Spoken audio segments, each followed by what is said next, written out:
Good evening, everyone. Welcome back to Real Reds Talk, an authentic football fan channel dedicated to Manchester United.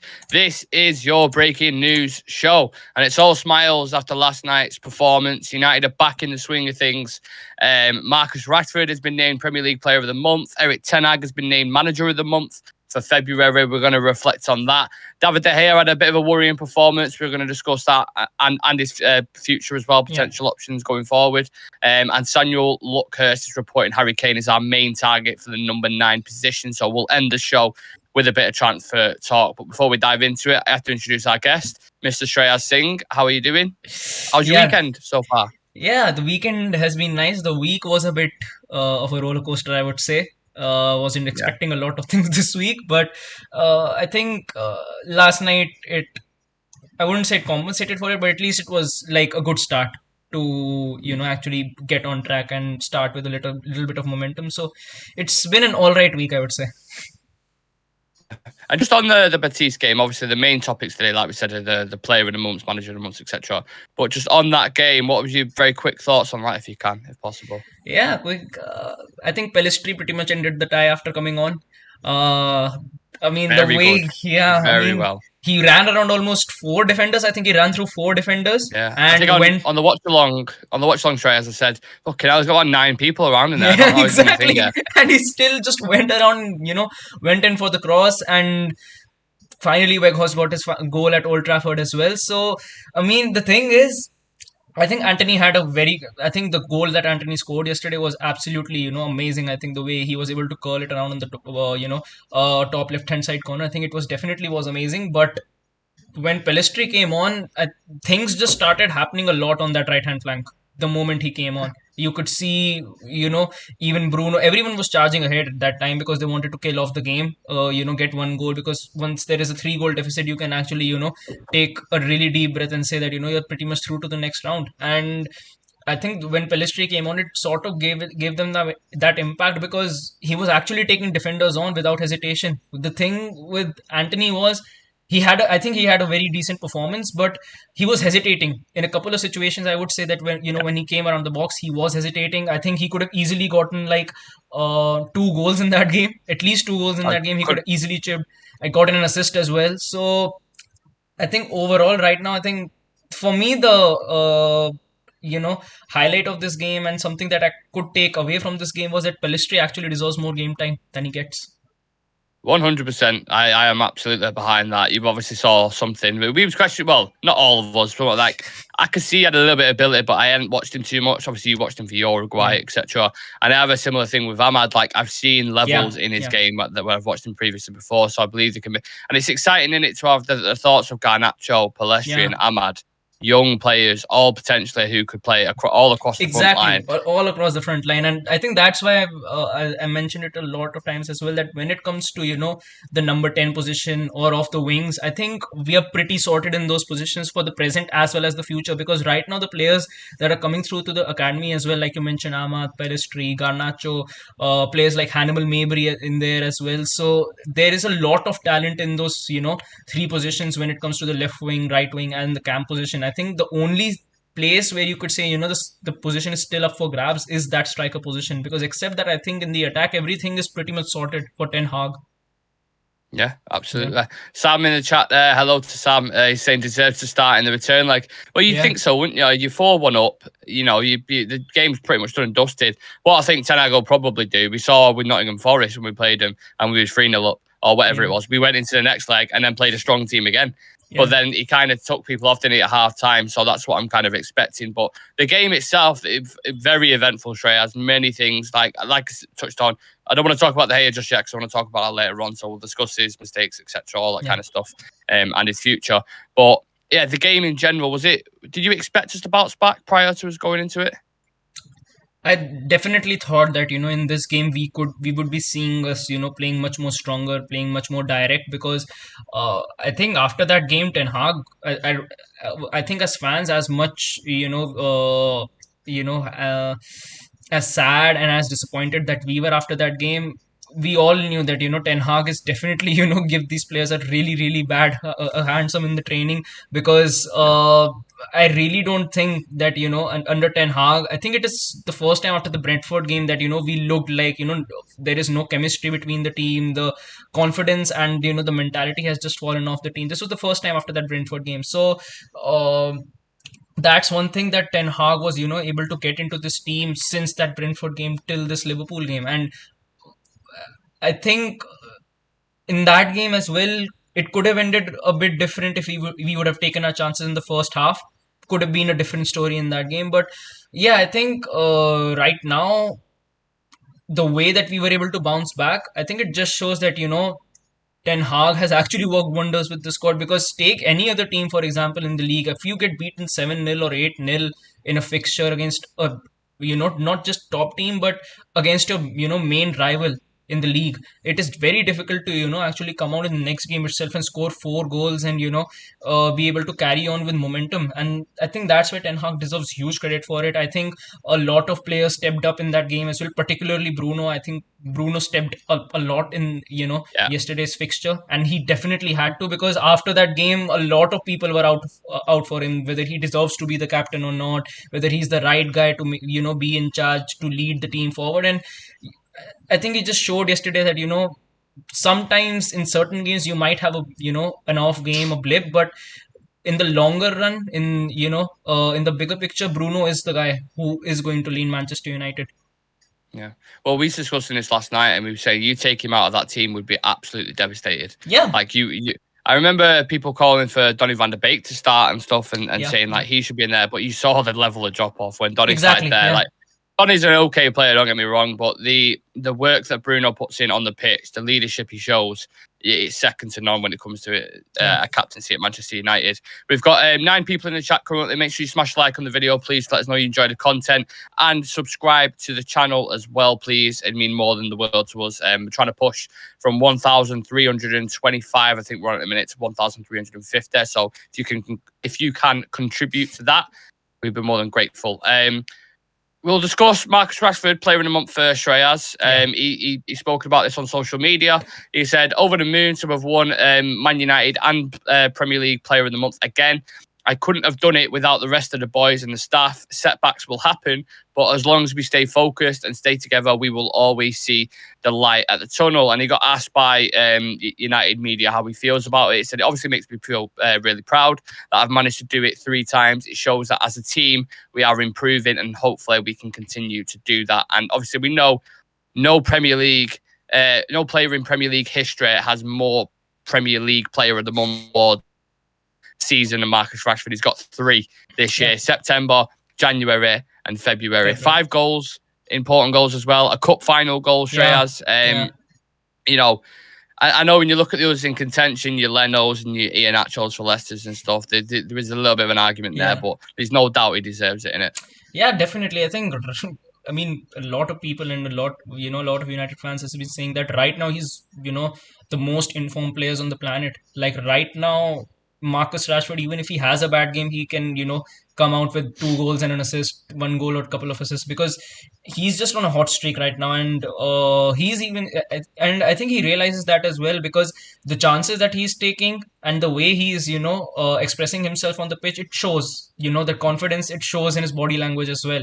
So I think once again in our attack, he has been our most consistent players. I think in our attack, once we lose Marcus Rashford, we definitely lose that edge in our attack.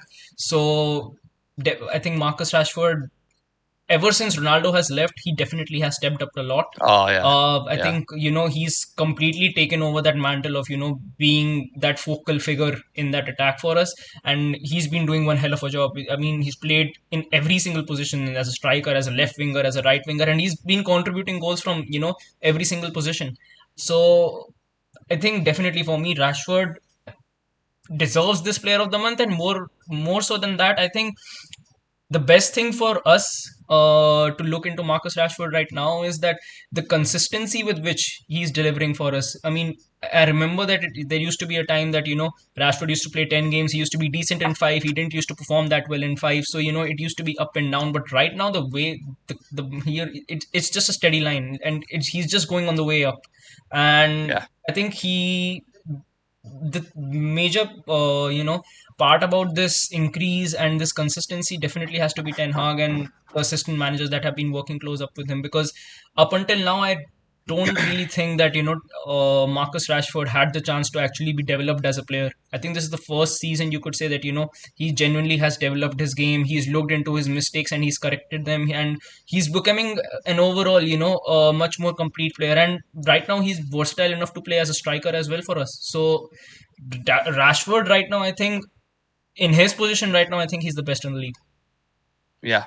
Yeah, I think it's not. Yeah. There's no argument for that, really. You talk about that kind of left inside forward channel. He's absolutely murdering it at the minute, maybe even in the world. What about his performances in general, though? Because when we was doing the ratings last night, we was discussing Anthony and saying, if he doesn't get that goal, he's probably going to get a bit of a bad rating because he scores an absolute worlder. And I think the same with Rashford. He wasn't as frustrating in terms of he could have set someone up for an assist, he could have killed the tie off, but he's very quiet in games, isn't it? But he always scores. Yeah. I feel that's what feels like the difference at the minute. It always feels like there's a moment where you can just change it. Exactly, and I think that's the biggest factor which makes us so dangerous at the moment, because opposition sides, even if they see that Rashford and Antony are having an off game, they can actually produce a goal out of nowhere. And we've seen that with Antony, and we've seen that with Rashford as well, that they just need a split second to go for a goal, and it will end up in the back of the net. And that's why it makes them so dangerous. I think definitely last night it wasn't his best showing, but he got the goal once again, had an impact on the field, and I think the biggest the biggest thing to take out of this is that if you take Rashford out of the squad, we definitely lose a lot of firepower, and we definitely lose that edge. So I think right now he's undroppable. I think he's very, very important to the squad as well. And I think with time, right now this is just his. It's not even his first full season under Ten Hag. Right now he's almost got 25 goals this season already. Might actually end up with 40 goals this season the way he's going. So imagine what will happen next season under Ten Hag, when he's just gonna get better and better with time. He's not even in his prime yet. Well, one thing Ten Hag said to him, Marcus got asked about this in an interview, I think, and it was with United Media again.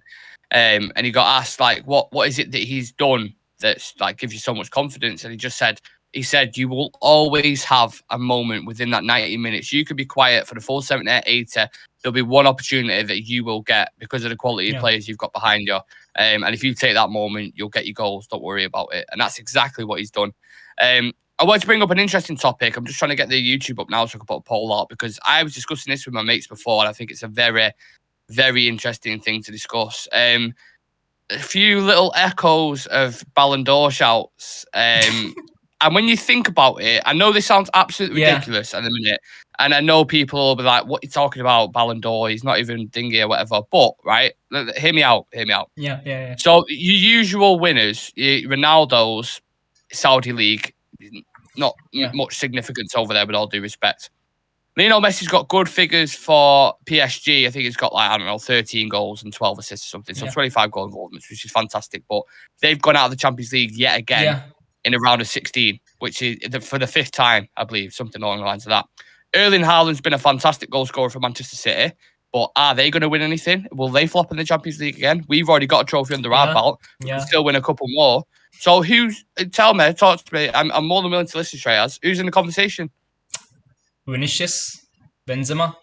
Yeah. I think that Real Madrid camp. I mean, to be very honest with you, I would genuinely go in with Luka Modric once again, because the way he's performing for Real Madrid this season as well, I think Luka Modric definitely deserves a shout. And except that, what if they don't win the Champions League though? Because obviously they're second in the league, aren't they? Yeah, I don't think that they're going to win La Liga, because I think if they don't win La Liga, it'll just come down to the Champions League. And if they are not able to win it over there as well, could maybe someone from Napoli like Kvaratskhelia or Osimhen could definitely be in contenders to actually win the Ballon d'Or as well. But like you mentioned, Marcus Rashford, the thing is, like you mentioned, the players who actually win the Ballon d'Or award, usually they end up with like 30 to 35 goals a season. Usually, as an average, it is like 30 to 35 goals a season. If if you're holding Haaland, definitely you might have 50 or 55 goals a season. But the usual is about 30 to 35, and probably you win a Champions League, or probably you win the league by a very great margin. And there are definitely a lot of other factors. But when you mention Marcus Rashford, I think he had an insane World Cup. I think right now he is killing it at Manchester United as well. Already got the Carabao Cup, might actually end up winning a Europa League, and you never know how many trophies we actually end up this season with. And if things, end up the way they are right now, and probably Madrid drop out of the Champions League, I mean, he could definitely be in there with a shout because I mean, right now he's checking off all the boxes to, actually be a contender for that Ballon d'Or award. Yeah, And 100%. I mean, And next season, I think next season will definitely be we'll be somewhere where you can say that Rashford is in concrete, contention to win the Ballon d'Or because we'll be in Champions League. I think next season we'll have a much better squad as well, considering how this ownership run actually goes out. Either way, I think we'll be in a much better position. No matter how it actually ends up, I think we'll definitely will be in a much better position next season. And yeah, I mean, if you look at it in that perspective, which player from, England, I would say, is more likely to win a Ballon d'Or right now? And right now, I think Rashford is the, best player to actually, put a bet on. well, Chivy's saying there he's had a good half season, but he's not in the conversation. If he's not in the conversation, then who is? Because he's the most informed player in the world at the minute. And people might say, oh, it's only a purple patch, it's only this, it depends on what you win. He's won a trophy so far. He's got the trophy to back it up. He scored in the final for that as well. I know Messi won the World Cup, but they go off calendar years, don't they? They go off calendar years. So Messi won it last year. That wouldn't be in that same bracket. If Rashford keeps doing what he's doing right now for a full year, scoring important goals, winning trophies with Manchester United, you can't tell me he's not in the conversation. I'm sorry, but I mean, because I mean, because if he ends up the way he's scoring goals right now, he might actually end up with 40 or 45 goals this season because right now he ain't stopping anytime soon. And if things actually end up playing in our favor, we might come off with 2 trophies this season. And right now, the Champions League is in a bit of a turmoil. I think if Madrid don't win it, I think Rashford could definitely be in the top 10. 100%. Yeah. 100%. I'm trying to put a poll out on YouTube, but for some reason it's being really, really laggy and just being thingy. So yeah, I'll move on slightly from that to finger. But I really wanted to get a general consensus how people feel about it. Dave's in the chat saying Rashford has 26 goals and 9 assists in all competitions. Depending on where you look, that's Messi, Haaland, Neymar, and Mbappe numbers. Exactly. It is. Yeah. It is. He's got, I think it's 30 odd, 35, something like that, goal involvements in general. Yeah, a lot of people are pointing towards, well, Haaland scored 30 goals, whatever. But goal involvements in general, and Rashford isn't even a striker, he's more of a left side forward. Yeah. He's in the conversation, man. He's in the conversation. Now, obviously, if he drops off the face of a cliff and doesn't keep performing and goes back to the old Rashford, then we will look stupid discussing this right now. But we can only go off the form that we're seeing. And it's a conversation. Yeah, I think it definitely is a conversation because, like you said, we are nowhere near the end of the season right now, and he's on like 35 goals and assists. If he even gets 5 more goals and assists, he's in that bracket already. I think Van Persie was the last person to score 30 plus goals. I think Adam mentioned that in the stream last night. Yeah. So it's pretty significant. Is what I'm saying. Shah Sam saying if he continues with this form into next season, he could win it 2024. That's what I mean. Yeah. If not Rashford, who are the other contenders? Haaland, Mbappe, Messi, Lewandowski maybe for Barcelona to win La Liga, maybe to win another Spanish Cup as well. A couple of players from Madrid, for sure. But every single player I've just mentioned there are putting in similar levels of output to Rashford.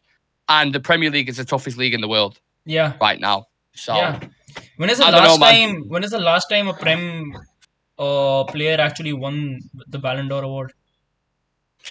a Premier League player. Last time Yeah. Premier League player won it. It's Ronaldo won it in 2009 for us, 2008 for us, won it after winning the Champions League. It's I been a think. while. It's been a while.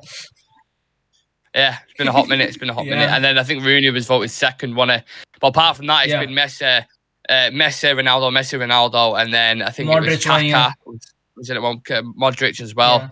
Yeah. Lewandowski should have won it that year where they didn't give it out. So Yeah. look, it's been dominated. This is what I'm saying. There's an opening now, and he's got. Yeah. I heard Goldbridge talk about this as well. I don't like mentioning Goldbridge a lot, but in fairness, he was like he's got the perfect PR and model for it. Like you look at what you want from a player from the PR perspective, he offers everything there. The charity work that he does, the type of person he is, really humble human being. Like he's got it all. He's got it all. So he's in with a shout. Does. But leave a comment. There's 19 people in the chat. Make sure you smash a like on the video, subscribe to the channel. Leave a comment. Do you think Marcus Rashford is in with a shout for the Ballon d'Or? If big if, like capital letters IF, if he continues this form this season, the way he's playing at the minute, let me know in the comment section. I was going to do a poll, but it's not letting me, so no idea why.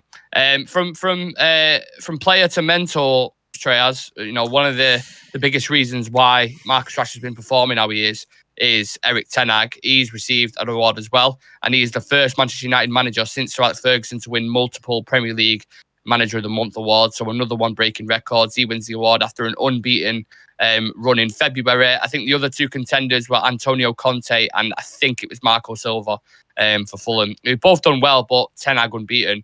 Yeah. Leicester, Leeds twice, Palace in the league. Not the toughest run of games, but when you consider everything that was in between it, it's pretty impressive, isn't it? Yeah, it definitely is. And the thing is, we have won all of those games, I would say, convincingly. Like the way we performed, I think we played good football. We were able to command, the game really well. And a lot of our players have actually been performing at insane levels. Our entire defense, the midfield has been working off really well. I think players who have stepped in like Sabitzer and Fred instead of Eriksen, definitely, they've been doing their part in that midfield as well. Rashford has been insane. Antony has come back. Sancho has come back as well. Sancho has had glimpses. Whatever you say about Weghorst, when he's on the pitch, he gives it his all. So, yeah, I think Ten Hag has, found the way to function this team and actually, get them to play attacking and high pressing football the way he wants them to play. Yeah, absolutely. What do you think the key thing is, though, for you? What has he brought for you where you can highlight, if someone comes up to you and says, I want one answer from you right now, that what has Ten Hag impressed you with the most? I think the thing that Ten Hag has actually impressed me with most is he's fearless. I mean, if you look at any other manager, after Sir Alex, whenever they went into big games, you've seen that fear. You've seen us playing defensive. You've seen us, actually at some positions, actually, wanting to just go in for a draw. And you look at Ten Hag and the way he operates in big games. Like whatever you say, I mean, when we played against Manchester City, the moment we went 1-0 down, he changed things about. He brought a youngster in Garnacho on as well, and tilted the game completely. I mean, if you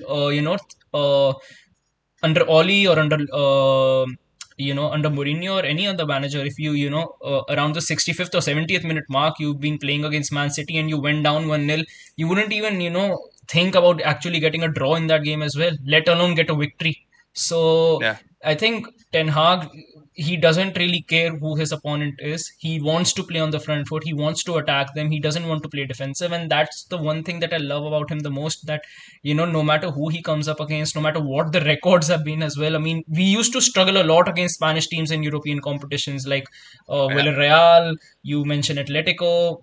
But this season, I mean, Real Sociedad, we beat them convincingly. The only time that they won against us was off a horrendous decision from a referee that went in for a penalty. Except that we beat them in the away fixture. Then we beat, one of the best sides in La Liga right now in Barcelona, and that too convincingly. And now we've, made short work of Real Betis as well. So I think definitely fearlessness is one thing that Ten Hag has impressed me with.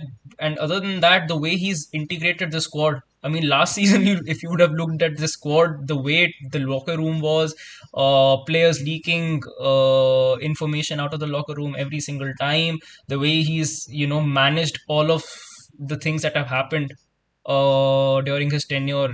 I mean, it hasn't really even been a season, and we're talking about change of ownership. We're talking about a big figure like Ronaldo leaving the club, the way it ended as well. Mm.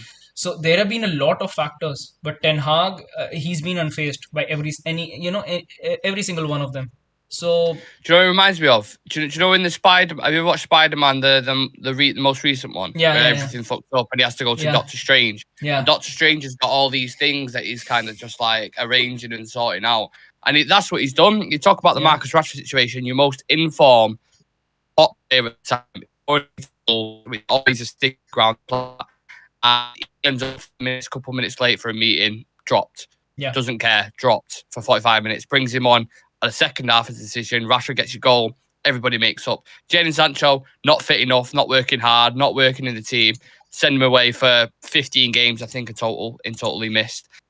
Bring him back, slowly drip feeding him into the team, regain his confidence. Cristiano Ronaldo, big saga with him, yeah, Piers Morgan, you might as well say, sends him off on his way, yeah, packs his bag, say, yeah, look, you're going to disrespect the club. No one's bigger than Manchester United. So absolutely, he's got big bollocks, a big set yeah, of bollocks to go about the things that he's done, because I don't think a lot of managers would have done that. Taking the players on a jog yeah, after losing 4-0 yeah, to Brentford when you've got Liverpool in your next game is a massive risk. yeah, And that can't be understated as well. There's loads I've not even mentioned. But for yeah, me, you kind of touched on something that I've been really impressed with is his in-game management.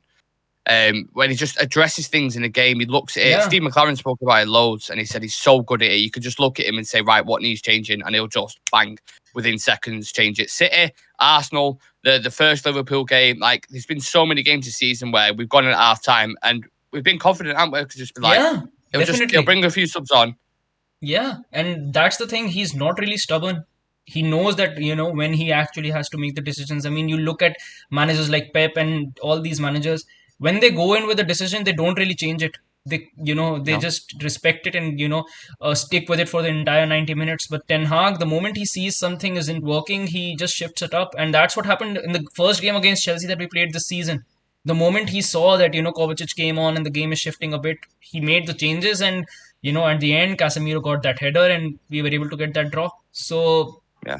I think definitely Ten Hag has worked wonders with this team, and to do what he's done in like 8 or 9 months, and the things that have happened in those 8 to 9 months as well, with the World Cup happening in between there as well, players getting off injured, not having the squad depth, big players like Eriksen getting out, Anthony being getting out on and off, not really having a striker, an out and out striker who can actually deliver you with goals, but still making the most of it, changing it about. Sometimes Vegas plays as a 9, sometimes he plays at a 10, he shifts Bruno off to the right wing. So I think right now he's making the most of what he's got, and he's doing it, in an incredible fashion.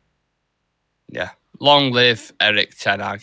He was in street mode yesterday with his beanie hat on. He's obviously still acclimatizing to the weather in Yeah. Manchester. But yeah, a great performance last night, and some shouting outside my window. I don't know if you can hear that on the audio, so apologies for that. Maybe they heard me discussing Ten Hag and he was like, yes, love that, yes. Can't remember what I was saying, but yeah, it's nice to bounce back and to pick the same team against that he did with Liverpool. Yeah. Shows the bollocks again. He's like, look, you got yourself in this fucking mess. You get yourselves Yeah. out of it, and that's exactly what they did. So buzzing with that, absolutely buzzing. Speaking about things that you touched on then that's working, something that didn't work last night was David De Gea's distribution. I know you're a massive fan of him, Shreyas. Didn't have his most impressive performance last night, especially when you consider this, modern goalkeeper narrative, which is pushed a lot. I do admit that, but just give us your thoughts on his performance and his future. Do you think? Because it's a hot topic at the minute. I think right now a lot of people are just pouncing on the idea because De Gea seems to be like, the best, the softest target in that squad right now. Because if you look at it in that way, who else but De Gea could, the media actually target right now? Lisandro is untouchable. Varane is untouchable. Bruno is untouchable. He's the captain of the team. Anthony is untouchable as well, if you look at it in that way. And untouchable because they've done what they could have done with Anthony the moment he came in to this Manchester United squad. So, and the thing with De Gea is, I think if you take apart, if you take off that Liverpool game, if you take off the yesterday night's game as well, I think his game has definitely improved a lot. I think his distribution over the course of the season, I think he has definitely improved that. In certain games, I think he's stepped up and he's the reason why we were able to actually, get the 3 points. I think against Barcelona, he was absolutely amazing. I think against Tottenham, he was amazing. Everton, West Ham, a lot of games. I think De Gea has been really, really important for us to get the win. And I think that 7-0 probably shook him.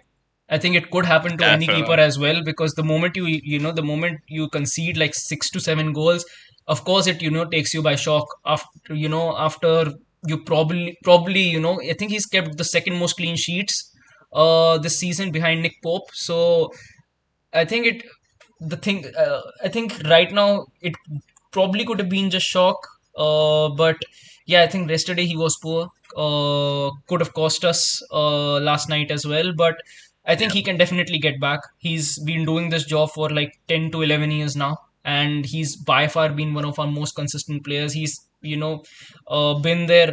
I don't know how many managers have gone, and De Gea has still been there, and he's probably been world class in his position for so many years. And I would even say right now that he can do the job for us. I think I still don't see De Gea leaving, because the thing is, when Ten Hag doesn't really fancy a player, he doesn't hesitate in dropping them no matter who they are. I mean, Yeah. Wan-Bissaka was nowhere to be found until Delo actually got injured. I mean, we could see, when Delo wasn't available, we could see Erik Ten Hag using Malacia and Luke Shaw as fullbacks and not Wan-Bissaka. But now you see Wan-Bissaka, and he's doing really good for himself in the squad, and made himself a really, really, a healthy competitor for Dalot in that right back position. I think even I would start him right now. Yeah, and 100%. I think it's a 100%. healthy competition to have as well. That because both of the players are pushing each other to become better. And the thing with De Gea is Dubravka was here, and Dubravka never got a chance ahead of David De Gea. Even now, Jack Butland is here, and even he hasn't really gotten a chance ahead of De Gea. And I think in any of the press conferences that Ten Hag has done up until now, I haven't really felt that he actually, wants a new goalkeeper. He actually wants someone different than David De Gea. And I also think it's very risky though, Shreyas, to come out mid-season and say like, put something on your number one keeper. So it's kind of, there's a lot of politics involved in that, because if you come out saying, well, we're looking at alternatives, then his confidence gets broken a little bit and you can't really think. So there is a lot of elements to this story. There's a wage cap that you got to talk about. Is he going to take a reduction in wages from 375 to 250, whatever that may be? I've heard he's willing. He's open to it. That's what people from the Athletic are reporting. He's obviously been here, like you just mentioned, longevity. You talk about, credit in the bank, trophies he's won over 10 years now. But the contract's still lingering, so I'm not sure why that's not been. To be fair, I thought they might announce that after the fucking Liverpool game, because I always say this. They usually announce good news, don't they? As soon as we get a battering or as soon as we lose, they announce it like that. One keeper I wanted to discuss was David De Gea at Brentford. Apparently, he isn't signing a new contract, which means he's got 1 year left at Brentford. If, all was to go balls up with David De Gea, I know you love De Gea, but I'm talking about a hypothetical situation here. If something was to go balls up with that contract, he wants to move on, etc., is that someone you would look at, or do you think the transition would be too difficult for a new goalkeeper? I think definitely for someone to come into Manchester United and as a goalkeeper, the kind of keepers that we've had over the years. I mean, we've had some pretty legendary keepers at Manchester United. I mean, De Gea has had his era. Edwin van der Sar has had an era in here as well. We've also had very shit ones. Yeah, we definitely have. Roy Carroll. Dean Henderson. So, I mean, the thing is, if you mention David De Gea, the thing is, if you want to replace David De Gea, I would say replace him with someone who is better than David De Gea. And I don't think that he's better. I think Onana is definitely a player who I would look into. I think he definitely is a player. What's his name? Andre Onana. What's his name? I'd have to. Do you know what I'm doing here? What are we doing? Do you know the Drake song? Oh, nah. What's his name? I thought you might have already heard that. It was on Match of the Day a few weeks ago. Sorry, it's a very bad joke. I Very think bad he's joke. at Inter right now. I think he's at Inter Milan right now. Didn't he play for Ajax? Didn't he? Yeah, Is that yeah, correct? And then yeah, moved yeah, to yeah, Inter. But yeah. I heard he had like attitude issues, or was it something to do? I don't know, something along the lines of that. I really I'm don't not know, but sure. what I've seen from him at Inter Milan, I think he's definitely Be looked like, impressive. I think he's been an impressive player for Inter Milan, and he's really solid. I think he's definitely has good distribution skills, but along with that, his shot stopping is actually really incredible. So I think he's someone who you could definitely look into. Except that I think I wouldn't really.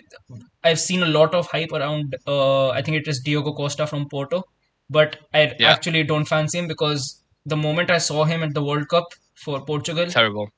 he didn't look great. I mean, he could have the best distribution, but he can't. He isn't really a good shot stopper, and we saw that at the World Cup against Portugal. He didn't But really he look has, comfortable. just to throw a spanner out there, he has had a good. I believe from what I've seen for, is it Porto he plays for? I think he's had a Yeah, good Champions League campaign for yeah, them. But he yeah, was, yeah, I admit with you, he was atrocious for in the yeah, World Cup for Portugal. He made a big mistake in a couple of the games. yeah, and probably could have cost them, and did end up costing them against Morocco. So for a player now to come at Old Trafford, I mean, the pressure that would bring into to we seen that happen to Dubravka as well when he got his chance. So definitely it is tough, but I think right now if Ten Hag definitely, if Ten Hag wants to have a goalkeeper who is ready to play that, modern way of goalkeeping, I definitely think that then we should go for a goalkeeper. But till the time he doesn't really want to, and I wouldn't really, want to mess with the Gea's position because I think he can do the job. And if the manager trusts him enough, I think we can get off with it. I think we definitely Oh, can, and I don't think De Gea would let him down as well because every single player that Ten Hag has trusted this season, I mean, up until now, they've all been delivering on the pitch. And I think De Gea, no. I think with keepers, the thing is that keepers can, along the course of a season, they can have 3 to 4 bad games, and we've seen that happen to the best keepers all around the world. We've seen that happen to Ederson, we've seen that happen to Alisson, Thibaut Courtois, Manuel Neuer. They've all had blips. And I think De Gea falls into that category as well because this season, I think definitely 2 or 3 of his performances have been atrocious. But except that, I think by far he's been one of our most consistent players in that back line as well. Let's get the community on this. We've got 23 people in the chat, so let me know about the David De Gea situation. His future. Do you see a future for him at the club? I know it sounds like a ridiculous thing to say because he's been here for so long, but how do you see that situation going down in the summer? Do you think Ten Hag wants a new keeper? Do you think we need one? It's very interesting. And also, smash a like on the video and please subscribe to the channel. We're going to discuss the striker situation now, and much like the striker situation. As I'm chopping and changing constantly because 1 week I'm saying De Gea, I think we need to look at a modern goalkeeper. I think this might happen, and then 1 week I'm looking at him thinking he's making fucking fantastic saves, and we're kept in that game. He got voted for save of the month as well against Leicester, the one where he scoops it out of the net. So obviously, shot stopping ability is unquestionable. But yeah, just in regards to the striker situation. Samuel Luckhurst reported this morning that Harry Kane is Erik Ten Hag's prime striker target to reinforce the Manchester United attack in the summer. Now, I've been listening to a lot of credible people on this situation, and they've kind of ranked it in tiers as to who Ten Hag wants as like priority. So tier 1 is Kane, Osimhen, and Gonçalo Ramos. I've heard he's a massive fan of Ramos. Tier 2, Sesko, Vlahovic, who obviously I know you're a fan of as well, and then there was another one I can't remember. It might have been a Kudos, or it might have been someone else. But how do you see this? Yeah, how do you see the striker situation shaping up now? Are you leaning more towards anyone, or are you going to stick with your guns with Vlahovic? Yeah, I'm going to stick with Vlahovic. I think the reason that Tell me why though. Yeah, I think the reason that I stick with him is he's playing in a Juventus side that struggles with creativity. It genuinely struggles with creativity. They practically have no midfield, and he's still been delivering like 15 to 16 goals already this season. Like in 31 appearances, he scored 16 goals for them.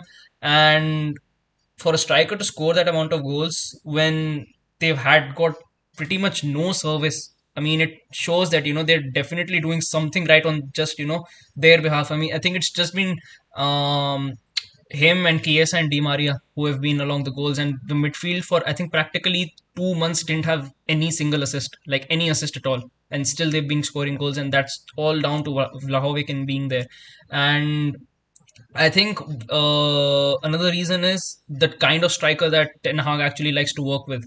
He wants a target man. He wants a physical striker who likes to, command the box and, is able to link up with the wingers quite well. Has got, and he knows how to take his chances in the box. So Vlahovic, I think he ticks all the boxes. I think he can be the perfect target man.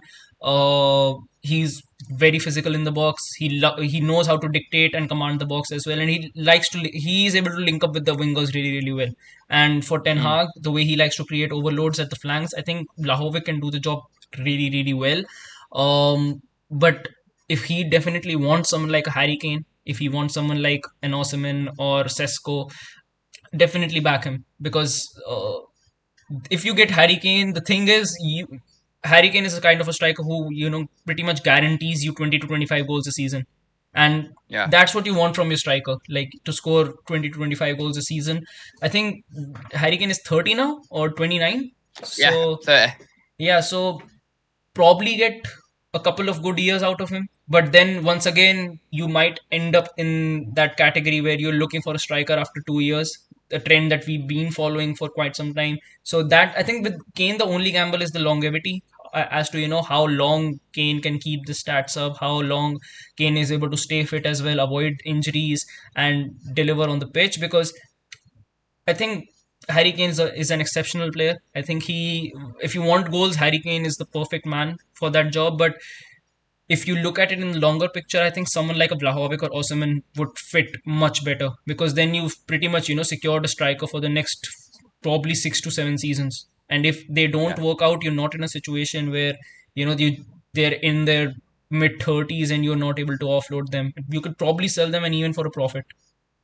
Yeah. Just a very quick one. Shah Sam with a great comment here. He says, with the way Ten Hag has been using Vegor sometimes as a 10, it's screaming out Harry Kane. Yeah. And it's true. It is very, very true. I do think bringing Kane in not only brings you goals, but the creativity he has off the ball. You think about Rashford, the runs in behind with Marcus Rashford. How Bruno would fit in with Harry Kane. Again, I'm not sure. Maybe utilising like he did last night. He was kind of a little bit deeper, wasn't he, as an 8 last night, and he was a bit more involved. He was going into like the quarterback slots where you see him like dictating it. And I quite like Bruno in that role. So you'd have to tweak a couple of things tactically, I think, for Kane to fit in. But if you look at Harry Kane, the past 10 years, he's got 17 plus goals in the league, that is guaranteed. Like Neville says it all the time, it's guaranteed goals. Yeah. So you cannot go wrong with that. And you think he wants to break the Premier League record. He won't go Liverpool because they've got Darwin Núñez. He won't go City because they've got Haaland. He won't go to the other clubs, London ties, etc. So the only one that really makes sense is Manchester United. Could he go to Bayern Munich and win things? Absolutely, he could. And I think he'd fit in there perfectly. However, I know he wants to break that record. Everything you've seen that's coming out, he really wants to break that record. I think that's the only reason he's still. I think it's the only reason he's still at Tottenham. I think it's the only reason why he's still at Tottenham, because he knows that except Tottenham, it's only Manchester United, which as a club in the top 6, who actually need a striker. Except that every single team pretty much have their striker positions sorted out. I mean, if you look at Chelsea, they've got Nkunku coming in the next window. What a player! What a player! Once again, someone we missed out on. So, and Arsenal have got Jesus. So there's pretty much no club except Manchester United who are in need for a striker. And if he doesn't make the move to I think why he couldn't make the move this season, probably because he extended his contract or couldn't see the move happening. But I think next season he moves from Tottenham. I think he definitely does. Yeah. I don't see any. It's a mystery in it at the minute. I think there's 2 strong clubs, Bayern Munich and Manchester United. If none of them come in, I don't know genuinely, I don't know who else goes in for him, to be completely honest. I mean, if PSG would like probably just. Well, you can't rule PSG out of any deal, really, can you? They'll sign fucking anyone, exactly. Including Victor Osimhen, who's someone who I wanted to touch on as well. This is a guy who's absolutely murdering it at the minute in Serie A. Napoli are clear at the top of the table. He's got like 20 goals from the league already. I think they're 13 or 14 points clear at the top already. They're way ahead. Yeah. They are clear. Clear like Evian water, mate. They honestly, they're smashing it. They're doing well in the Champions League as well. I believe they won their game in Europe. It's not to say he'll want to leave anyway, but you have been seeing the quotes coming out that he wants to play in the Premier League. The Premier League is where he wants to go. Napoli are notoriously hard to deal with. I remember going in for Kalidou Koulibaly and they wanted 90 million, so we didn't pay that and ended up getting Maguire. Some people might say, well, that was stupid because Kalidou Koulibaly is a much better centre-back. But if you look at how he's been doing for Chelsea, he's actually not been that great for him. He's not been amazing. No. So that could have been a potential bullet that we dodged. But I'm thinking a similar... The thing is with the Italian league, Shreyas, is it doesn't necessarily always translate over to the... You've seen Scamacca. Scamacca was murdering it in Serie A last season, or the season before, I think it was, where he's getting 20-plus goals. He goes on to West Ham. I know West Ham are a struggling team at the minute, but it's not exactly replicating it, and he doesn't look like the player like he did. So is that a worry for you? If you're going to go spend 120 million on Victor Osimhen, is that a worry in the back of your mind? I know you want Vlahovic, but is that a worry in the back of your mind where you're like, it's a bit of a risk? To be honest with you, I really don't think so. Because I think the kind of players that he would be working with at Manchester United, I mean, he's going to be working with Casemiro, Eriksen, Savitzer, Bruno, Antony, Rashford, Jadon Sancho of the wings. And so I think he'll be in a position where you could say that, he's going to get a lot of chances every single game to get goals. I think any striker who's going to be coming in to Manchester United next season, I don't think that, service is going to be the issue for them. I think even with Weghorst right now, I think he's just unlucky. I think that's how I would put it, because if you put someone else, I think even if you put Anthony Martial in this team right now, if Anthony Martial would have been fit, I think he would have easily got 20 goals this season up until now, the way we create chances. So 100%. Yeah. So I think whoever we get in, I think it will be a transition period, but after that, I see them scoring a lot of goals. Osimhen, and I think it is Kvaratskhelia, who's that left winger, the gem that they've just found this season suddenly. I think they've got like 58. He's from Georgia. Yeah. 22-year-old from Georgia. I tell you what, that pronunciation of his name, fucking hell, you should be on the commentary team. I mean, they've both been killing it. There, I think both of them, together they've got like 58 goals and assists this season. Just the two of them. Yeah. So definitely, I think both of them will be on the radar. For big clubs next season in the window. I think both of them. And right now, Osimhen, I think Osimhen is really young. I think his name was first mentioned when Ighalo came to the club. Well, I think that's the first time his name got mentioned, and he moved to Napoli. So, I mean, the thing is, whoever we go for right now in this window, we won't be spending an amount any lesser than 80 million for a striker. So, whoever comes in, he's going to come in for a big, big bill. So, if it is Osimhen, if Ten Hag wants Osimhen, I think definitely go for Osimhen, because he is going to get you goals. The thing, after that transition period, like you said that, with Serie A players, it doesn't really always actually, convert in the Premier League as well. But if Ten Hag seems to trust a player, he knows how to get the best out of that player. And if it is Victor Osimhen, I think he's going to get him goals. Well, you look at who we wanted at the start of the summer, and it's very painful to say now because he scored 2 against us on Sunday. Yeah. He wanted Darwin Núñez, a player I was a massive fan of. And if you look at Darwin Núñez, pace is a massive thing with him. Dynamic, can play across, multiple positions. And he's got that stature about him where he's got a bit of strength about him. He's got a bit of height about him. And I feel Osimhen fits into that category. I do think he wants him, but the price is going to be a huge, huge issue. You've got financial fair play on your toes.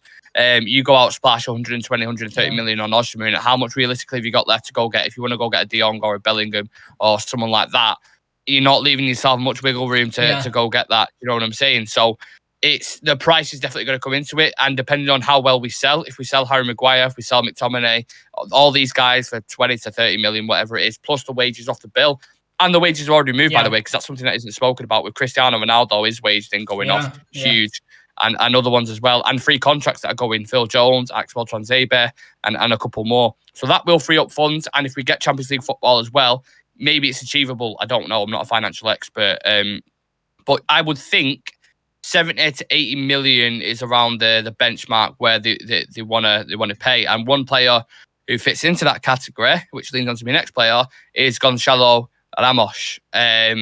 He's got 15 goals in 19 games at the minute, a goal every 98 minutes.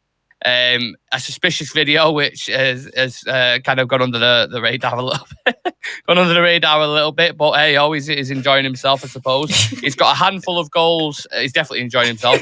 He's got a handful of goals in the Champions League. What's your thoughts about maybe him signing for United? Because I'm seeing a lot of stuff. Yeah. Where the obvious ones are Kane, Osimhen, these guys, but I'm seeing a lot of stuff, Treyas, where it's like Ten Hag really likes Gonçalo Ramos. I mean, and what he can offer. I think once again, I think he had a really good World Cup. I think after the World Cup, a lot of things about him came to surface. Sorry, I've just seen. Is he laughing at Adam's comment or one of the comments? Yeah. Has he been on Twitter again? I think Benfica had like 100 million release clause on him. So once again, I think he scored a hat trick against Switzerland as well in the World Cup. And except that, I think along with Napoli, Benfica have been the dark horses this season in the Champions League as well, and they've been winning games convincingly. They've been scoring a lot of goals, and Gonçalo Ramos has been a big part to them actually scoring those goals. And once again, he's a very young striker. If he comes in and he fits the right profile, if Ten Hag knows how to get the best out of him, I think he's going to score goals once again. And yeah, I think the only thing right now is that I think it was last season when we actually needed a striker, but there was no one really decent enough to actually go in for. Like, we were in a situation where players were being mentioned, but we were in a situation where we would just be buying in a striker to just fill that position for a while, and we didn't want to be in that sort of position. Now we are in a much better situation because there are actually a lot of decent strikers actually available in the market. You've got Sesko, you've got Osimhen, you've got Vlahovic, you've got Harry Kane, you've got Gonçalo Ramos from Benfica as well in there. So I think if backed with the right ownership, I think Ten Hag would be able to get the signing that he wants, like from out of these players in the order that he wants. He could get the player who is his first pick out of all these players, and if it is Gonçalo Ramos, I think he could fit in really, comfortably, because we've already got a lot of Portuguese players in this team. I mean, so I don't think that fitting in would be a problem for him. So I think Gonçalo Ramos is a safe bet. I mean, amongst all these players, like you mentioned, Victor Osimhen, whether it would convert for him in the Premier League as well could be a doubt. It hasn't really happened for Serie A players who have made the move to the Premier League. With Gonçalo Ramos, the thing is he'll be coming in from Benfica, and Benfica are known for producing some really great talents. World-class talent. I think they've arguably got one of the best academies in Europe, and I think Gonçalo Ramos, I think he would be taking. I think the next club he signs for will definitely be a big club. I think he's ready to take that step, and I think Manchester United could be a perfect stop for him, because right now we are desperately in need for a striker who can stay fit and get 20 to 25 goals a season. So yeah, I think Gonçalo Ramos is a safe bet in comparison to Victor Osimhen. Just very, very quickly, I want to list off some comments in the chat that's popping off at the minute. We've got 30 people in the chat as well, so thank you very much for taking time out to listen to us. Get your opinions in, let us know about the striker situation. I'll give you a quick recap of what we were discussing at the start of the show. Discussed Marcus Rashford's third player of the month this season, the most out of any player. You've got Erik Ten Hag, who's won Manager of the Month as well. Let us know your thoughts on that. We discussed on David De Gea's performance. What's it looking like for his future? Something very, very interesting. And then we're currently discussing the striker situation. You've got Kane, Osimhen, Ramos, Sesko, Vlahovic. Take your pick, which one you want, and let us know. And like the video, please. It really helps us push into the algorithm. So if you can drop a little like, we'd be more than grateful. Let's have a look at the comments. Aaron Gregory saying, if Weghorst actually scored consistently, he'd be unreal. Yeah. The thing is, I think if he scored, yes, but his touch at times and his passing at times, if you're going to deploy him as a number 10, yeah, it doesn't have the delicacy. He's not an Ozil, Bergkamp, any kind of these guys.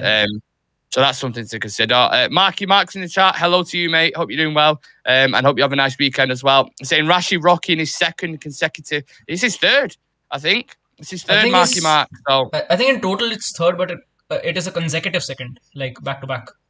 Oh, right, I'm with you. I'm with you. Yeah, you're absolutely right on that. Thank you for clearing that up. Adam saying watching Benfica is like being on a scouting job, talent all over. Yeah, absolutely right there. You get set teams, don't you, like Benfica or Ajax? These kind of guys who just farm talent. Benfica, Ajax, Dortmund, Leverkusen. I think these teams next season probably get some scouts from those teams rather than the scouts that we have at the club. Yeah.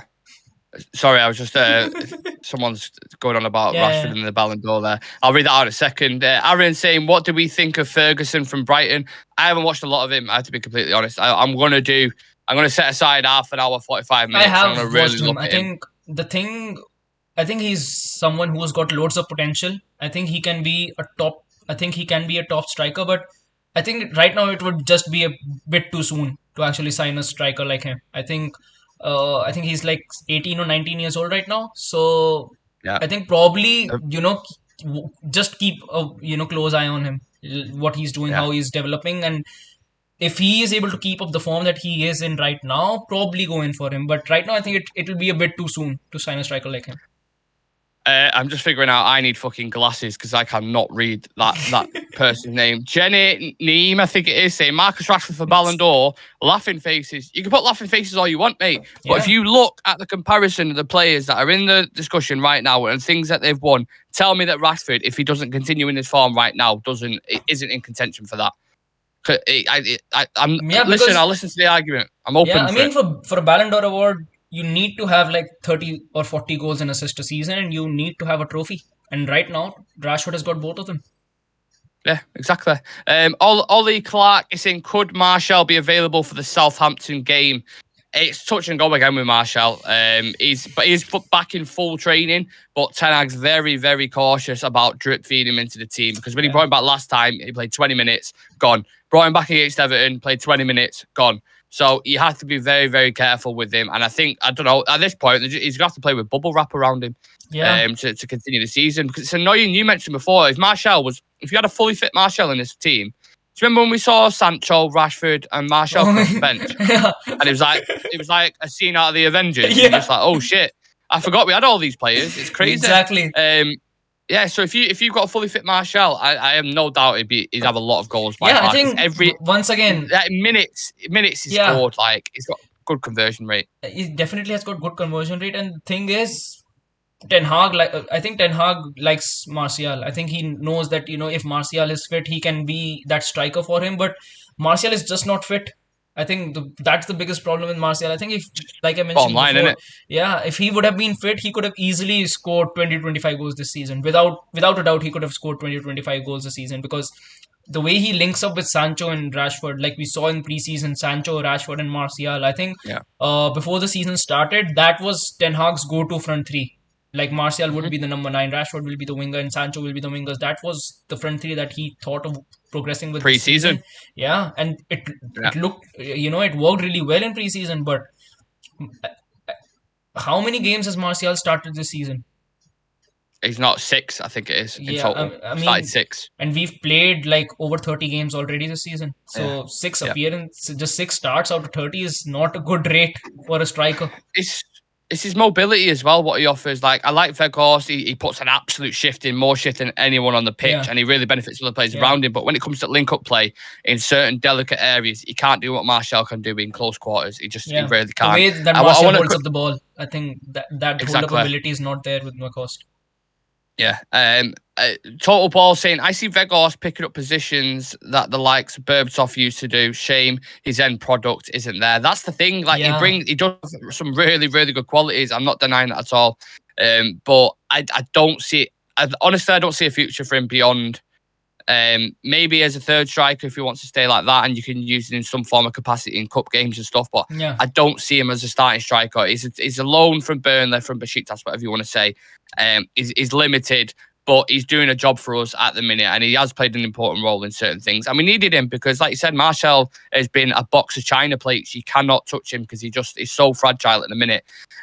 We've got 38 people in the chat. Please do keep getting your comments in. We love the interaction, and subscribe to the channel, please. We're trying to get to 1,350. So if you haven't clicked that subscribe button yet, please do and help us contribute to that goal. Couple more comments here, Shreyas. Get your questions in as well. Me and Shreyas are more than happy to answer some. Adam saying 41 people in the chat. If you're new, yeah. Thank you, Adam.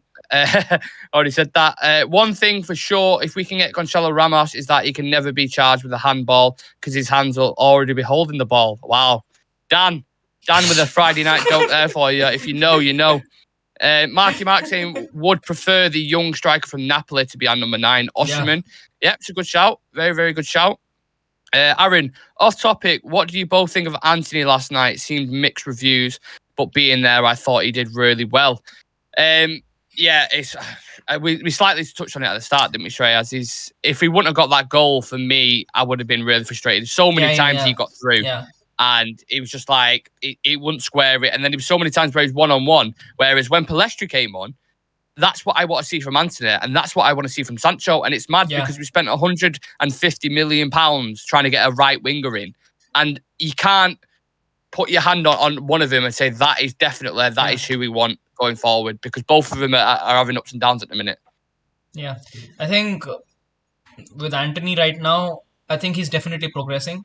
You can say that he's been getting better and better, but once again, the moment Antony isn't in the squad and we play, I think we lose that element from the right flank whenever Antony, even when he's not performing well, but when he's not there, when he's not present, I think you can feel the absence of Antony on that right hand side. And the thing is, in the big games, Antony has delivered for us. Against Arsenal, he scored. Against Barcelona, he scored when he came on.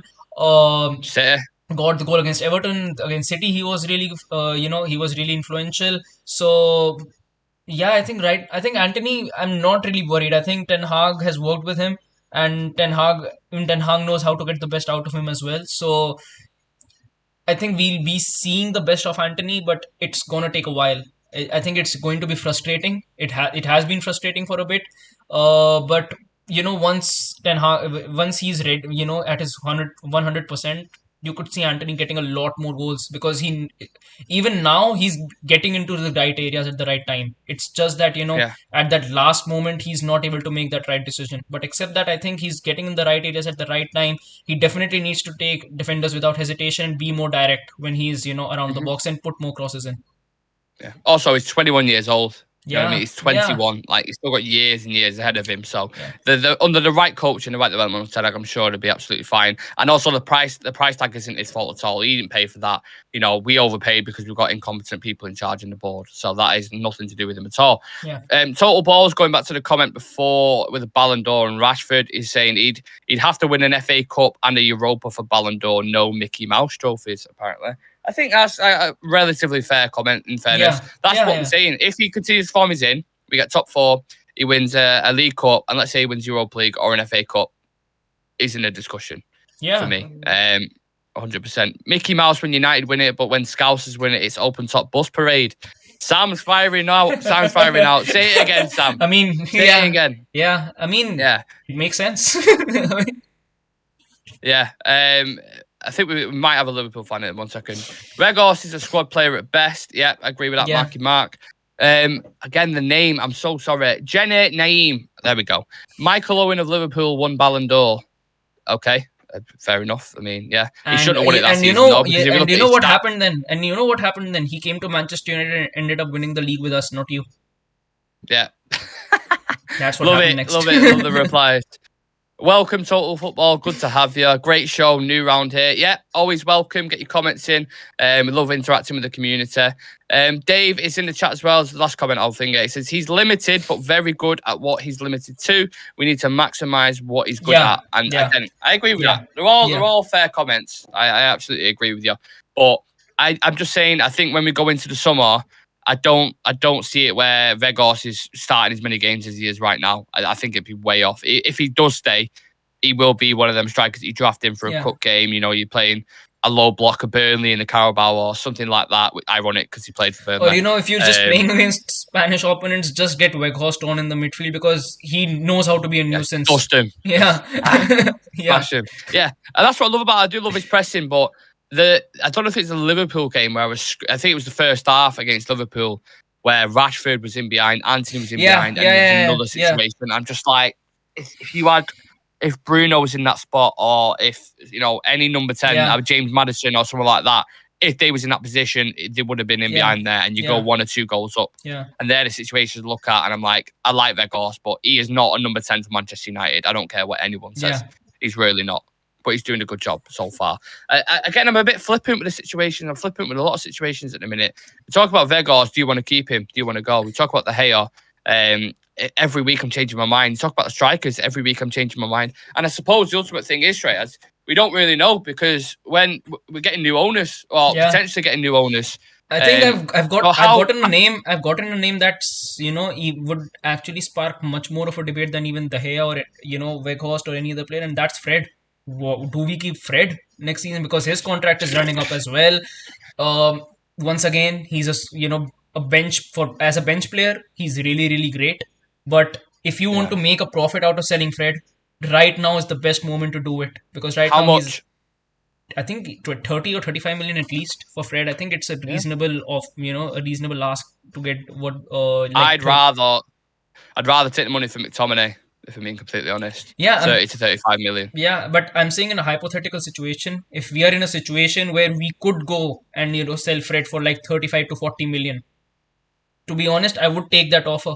I genuinely would because I don't see. I think if we renew Fred, I don't see selling Fred for like 40 to 45 to 50 million after 2 to 3 years. Dave just put Fred's contract is out in the summer, unfortunately, I believe. Do we not have an option for extension though? No. Oh, is that just Rashford? No, that's for Rashford. That's Dallo, for the players. I think it's for Dallo. I think it's for Bruno as well. For Bruno. Right, okay. Well, that's mad if Fred's contract. This is what I mean. There's so many decisions heading in summer. How can you plan for that when there's new potential owners coming in? Because if new owners come in, and they're like, well, keep him on, keep that, do that. I know the board are going to function anyway. They're going to do the thing like John Murtaugh and Richard Arnold. But I just don't get how you can plan in terms of spending for the summer. I almost feel like, obviously, we want the owners to go, but it's a weird time for them to sell up because you're coming into summer transfer market. You cannot plan to who you want to go get. And as we saw last summer, Haaland, Nunes, gone like that. And they signed them to start. In summer, 60, whatever it is. Oh, are you there? Yeah, you crashed then slightly. Yeah, sorry. I think I couldn't hear you. Now it's good. Can you hear me now? Yeah, no, perfect. Yeah, I was just talking about how we're going to plan for the summer, basically, when these new owners are coming in. Yeah. I think, once again, a squad clear out is still there. I think one squad clear out is still there. Like you mentioned, McTominay definitely. I think his time at United is up. I think he definitely needs to leave because we need someone we can actually rely on. If Casemiro isn't there, we need someone who can do the job for us in that CDM position without giving us a jump scare every time, and a striker or a winger sprints at De Gea or sprints at a centre back pairing, and I don't think that McTominay is the person who can do that job. So except that as well, you've got Phil Jones, you've got Tuanzebe, you've got players like Brandon Williams still around at the club. We've got loads of players right now, who we need to sell, and except that, we've got players out on loan as well that we need to sell. Alex Telles is going to be coming back. Eric Bailly is going to be coming back. So there are loads of players out there who definitely need to be sold. And whether you want to extend their contracts or whether you want to keep them. I think it's going to be a big decision to make, because you don't know how the new owners are going to operate, whether they want to bring in a completely new midfield or a new bench, whether they want to make the most of what we've already got and just add 2 to 3 bits or 2 to 3 players to the squad. I think Yeah. whatever it is, whoever the new owner is, whether it's Sir Jim, whether it's Qatari ownership or whoever comes in, they need to have a plan ready, because the moment they come in, all the deals are definitely already be in overdrive. So they need to act fast and have a solid plan already. And I think Ten Hag needs to be ready with his list as well as to the players that he wants to bring into the club and the Yeah. players that he still wants to keep at the club. Because at the end, it matters to who Ten Hag actually wants to keep at the club, while he wants to move this club forward to winning bigger trophies. Yeah. Well, we're already hearing good things in terms of prepping for the summer with Murtaugh and Erik Ten Hag. So hopefully when wheels are in motion, we start speaking to a few players, because that's what other clubs, big clubs, do anyway. Dave's saying Ferguson is my dream signing. Sign Kane now, buy Ferguson and loan him back to Brighton for a season or two. That's my ideal scenario. I won't be mad at that. Aaron's saying the same Michael Owen who said he'd wished he'd have joined United earlier in his career.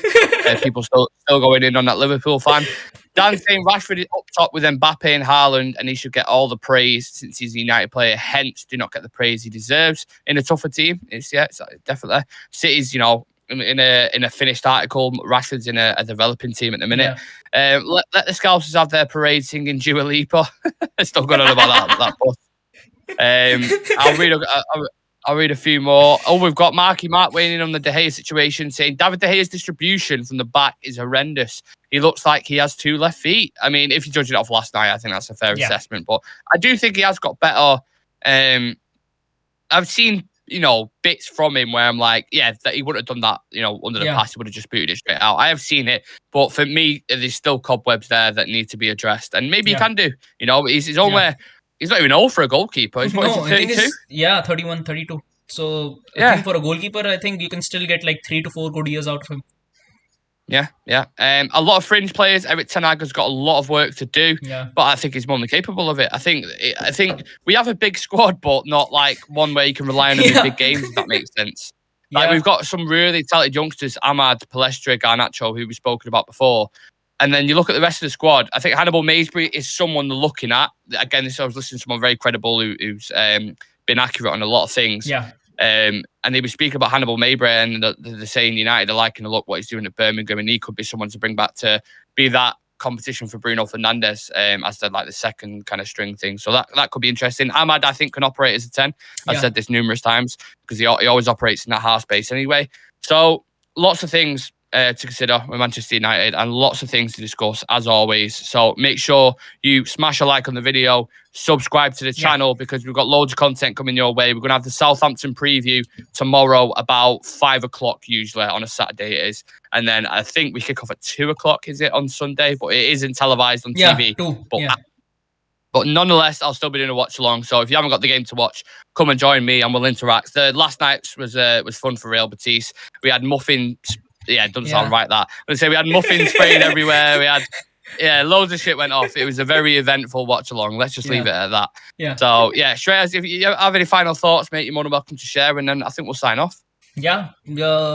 Just make sure to stick around the channel, because this month is going to be really, really crazy. You've got the new owners coming in really soon. Things are just going to get, much more concrete as the weeks progress, and we'll surely be covering every single part of it. So make sure to stick around the channel, and hopefully we are able to get back on the momentum. Hopefully we are able to get back on the right track and get a couple of more victories in the coming weeks. And if you missed our review of the game last night, it was me, Adam, slightly drunk Adam, and Sam, fresh back from Old Trafford. So if you missed that, it's a really good review, good reaction, and a very detailed analytical show as well. So if you did miss that show, please go check out on the channel. We've been more than grateful for that. And like I said, we've got the preview for Southampton tomorrow. We've got the Get the Watch Along on Sunday. things are coming thick and fast at the minute. And when the ownership thing gets announced, if it gets announced, I will be outside Old Trafford with a bottle of champagne, popping it off. I can guarantee you that. So yeah, when anything breaks on this channel, we go live, transfer news, ownership news, whatever it is. So just turn on that notification bell so you don't miss a thing. And yeah, me and Shreyas will see you again, I suppose, same time next week, Friday night news, Q&A time. Take care of yourselves, guys. Have a lovely weekend. We appreciate you tuning in. And yeah, we'll see you in the next one.